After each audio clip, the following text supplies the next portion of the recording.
అందరికీ praise the Lord. Happy Father's Day. ఈ Father's Day సందర్భంగా నేను షార్ట్ మెసేజ్ చెప్పాలని అనుకుంటున్నాను.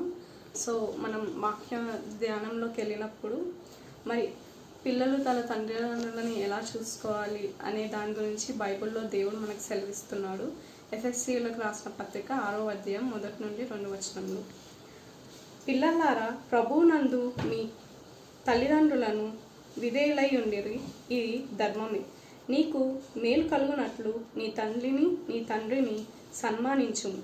అప్పుడు నీవు భూమి మీద దీర్ఘాయుష్మంతుడు అగుదువు. ఇది వాగ్దానంతో కూడిన ఆజ్ఞలలో మొదటిది. అలాగే మనం చూసినట్లయితే నిర్గమకాండము 20వ అధ్యాయం 12వ వచనంలో,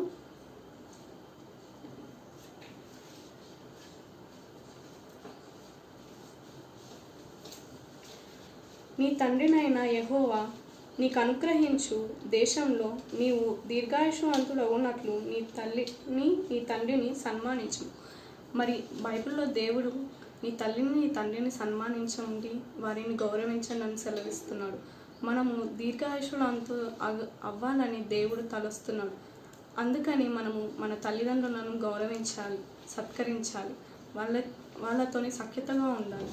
అదేవిధంగా తండ్రి అనే దానికి మీనింగ్ నేను కొంచెం చెప్తున్నాను. ఎఫ్ అంటే ఫ్రెండ్లీ, మన తండ్రి మనతో ఒక స్నేహితుడుగా ఉంటాడు.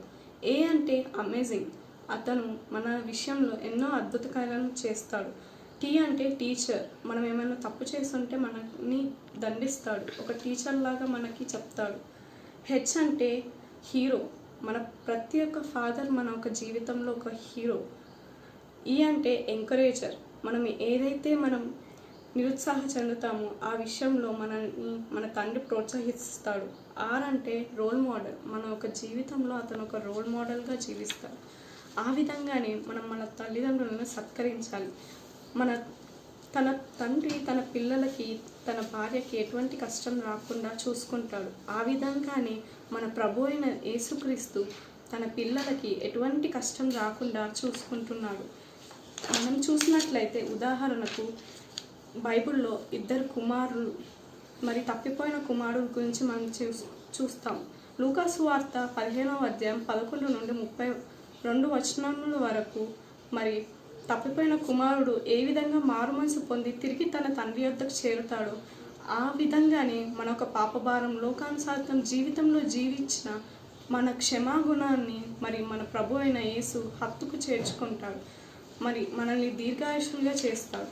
అదేవిధంగా మనం మన తల్లిదండ్రులని మరి అవమానపరిచిన, మరి సత్కరించకపోయినా, వాళ్ళని చూసుకోకపోయినా మరి ఏ విధమైన నష్టం మన జీవితంలో కలుగుతుందని దేవుడు ఈ విధంగా చెప్తున్నాడు. సామెతలు 20వ అధ్యాయం 20వ వచనం.